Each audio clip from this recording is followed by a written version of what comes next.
So our final session for today is Foods, Materials and Beyond. And our first speaker in this session will share his experience on urging companies to take more R&D risks and encourage innovation based on the lessons learned from the Estonian Applied Research Program. Please welcome Development Manager at the Estonian Innovation Agency, Dr. Mart Toots.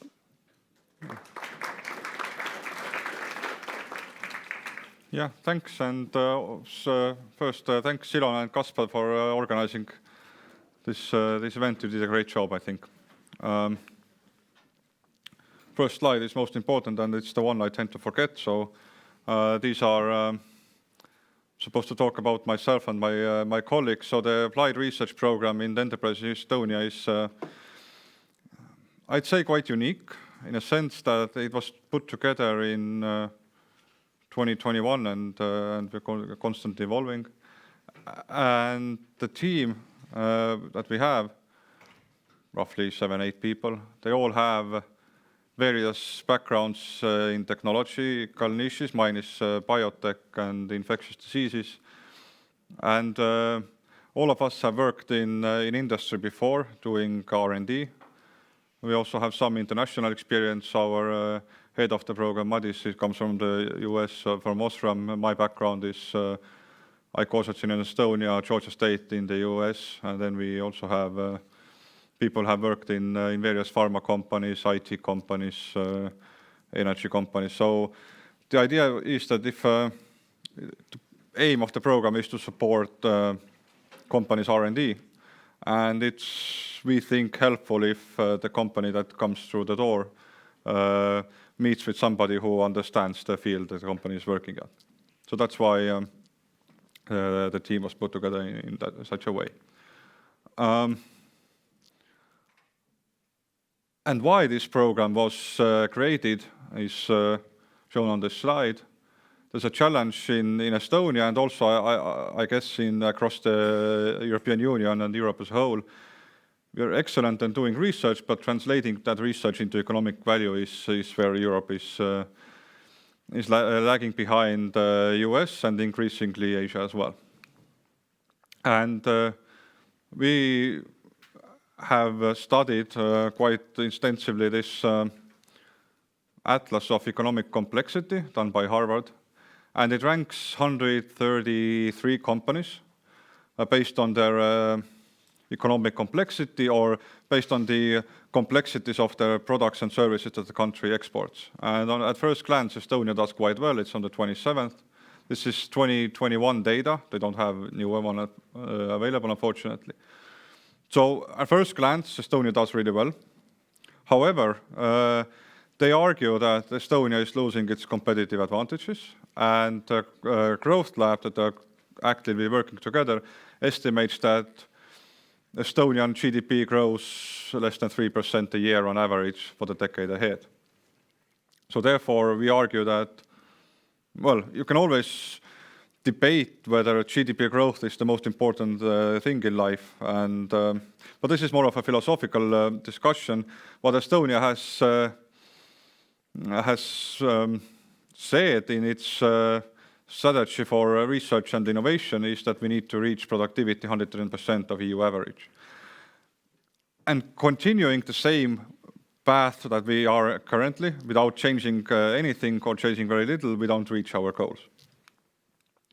And if you look at the investments into R&D as percentage of GDP, we see that if you look about the basic research, fundamental research traditionally done in the universities, Estonia invests roughly 0.4% of GDP into R&D, into basic research. Belgium does the same. We are lagging slightly behind Denmark and Austria. But overall, thanks to these investments, our basic fundamental research is at excellent level, and they're doing, our researchers are doing world-class research. However, if you look at the orange and the gray graph, this is where orange is for applied research, gray is for experimental development. That is where you take these excellent ideas and technologies that are developed, and you start to commercialize them. take them into production, whatever. And that's where Estonia has invested substantially less compared to Belgium and Denmark or Austria. Weirdly, Finland doesn't give that data to Eurostat for some reason, so that's why we don't have Finnish data here. But essentially, that's why this program of applied research was created, that we need to, in addition to basic research, we also need to heavily focus on applied research and experimental development, traditionally done in companies. And from that same Atlas of Economic Complexity, this is the snapshot of Estonian experts. So each bubble is a different area or sector. The x-axis, you have the economic complexity of these products and services, and on the y-axis, you have the change in export. So if you are above the line, the export is growing. If you're below the horizontal line, the export is declining. And ideally, you would have a mix of products and services with various complexities, but ideally you have larger bubbles which have larger volume. You have them more on the right side. And if you look at the couple of examples we have here, the ICT, where you have 8.2 billion export, or you had at least in 2021. The complexity of ICT is rather low, so ideally we would increase that. Wood industry is goes the same for wood industry. A lot of very low value-added products are exported in the wood sector, and bioeconomy is the way to increase the complexity in the wood sector as well. Where we're rather good at is all sorts of machinery, whether it's industrial machinery or more dedicated apparatus for medical and optical fields.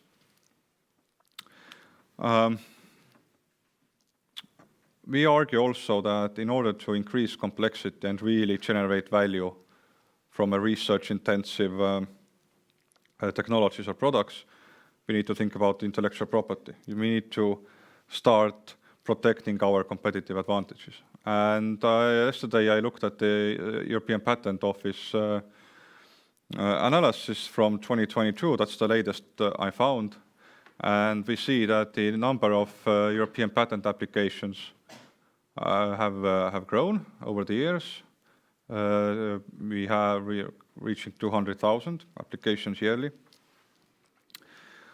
So we argue that protecting competitive advantage is increasingly important. And if you look at the sectors where there's most action, obviously digital communication is the first one, and it has seen more than 10% growth if you compare 21 to 22. But also relevant to today's meeting, 2, 3, 4, 5, 6, number 8 is biotechnology, with massive 11% growth in patent applications as well. Also increasing, our number 4 has shown quite fast growth. Whereas we see that while still popular, the transport industry, for instance, the patent applications in transport are declining. And 57% of all the applications that EPO received in 2022 were from these top 10 sectors listed here. Now, if you look at what's happening in more detail, we see that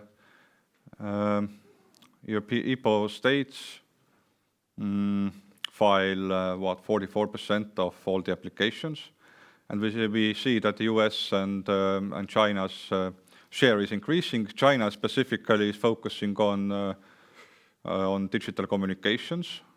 The US is in black, yeah, it's heavy on medical technology, computer technology, and biotechnology.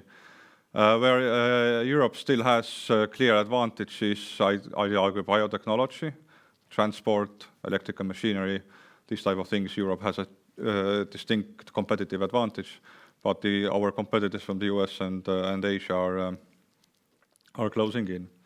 And if you take the biotechnology niche, they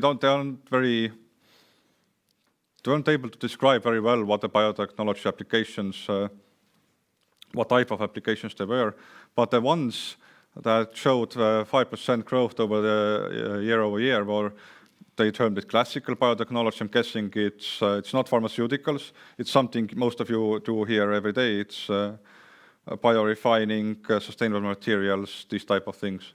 You also have analysis of biological materials showed more than 11% growth, and microstructure and nanotechnology was also above 5%. And now if you look at the on a state level, we see that in Europe, Switzerland and Netherlands showed the highest growth of patent applications to EPO.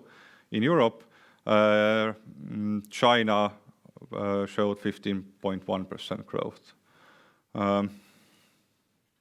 And the EPO states as a whole, the applications from EPO states grew just by 0.1%. So clearly we see shifting in trends here. And yeah, it says that for the first time ever, applications from EPO member states fell below 44% of the overall number of applications. How's Estonia doing? Here's the graph of the same EPO application from 2022, relative number of applications per 1 million inhabitants. And Estonia submitted 49 applications per 1 million inhabitants in 2022.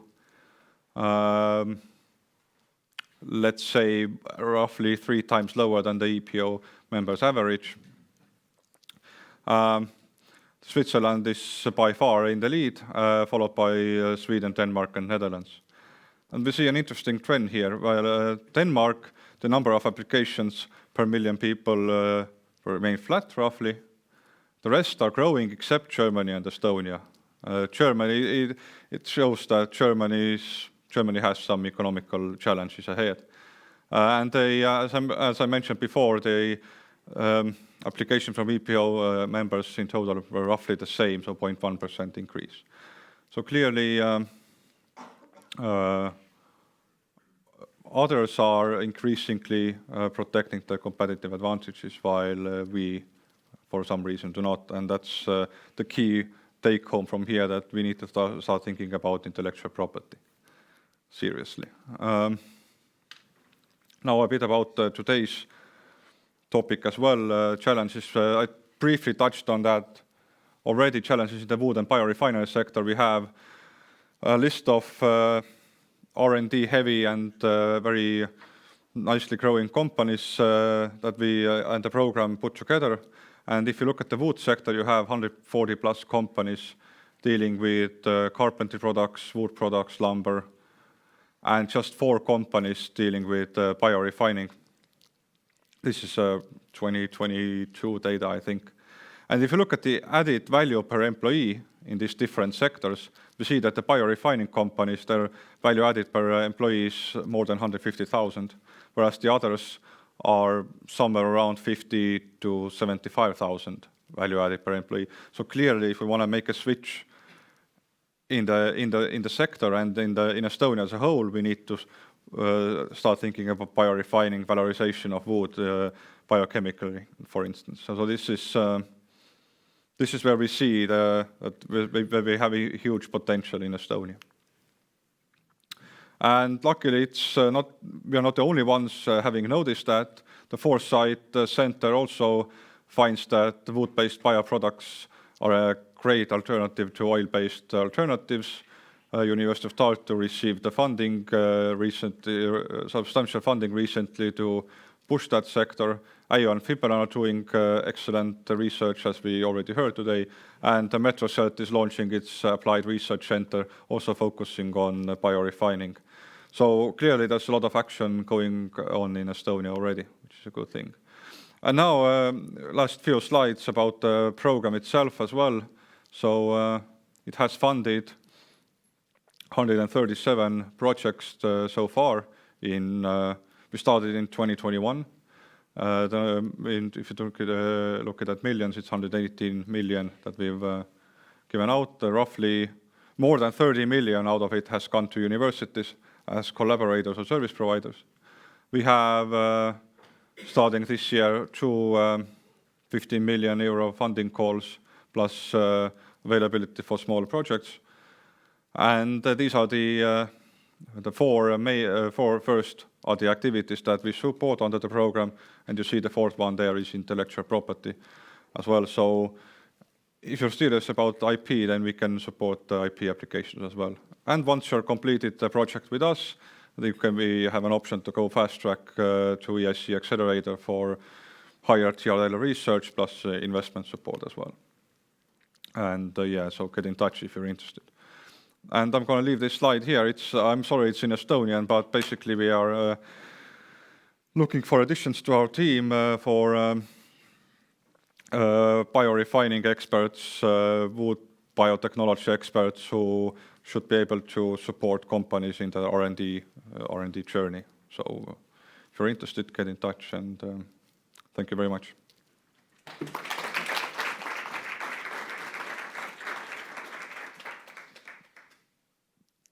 So questions? Thank you.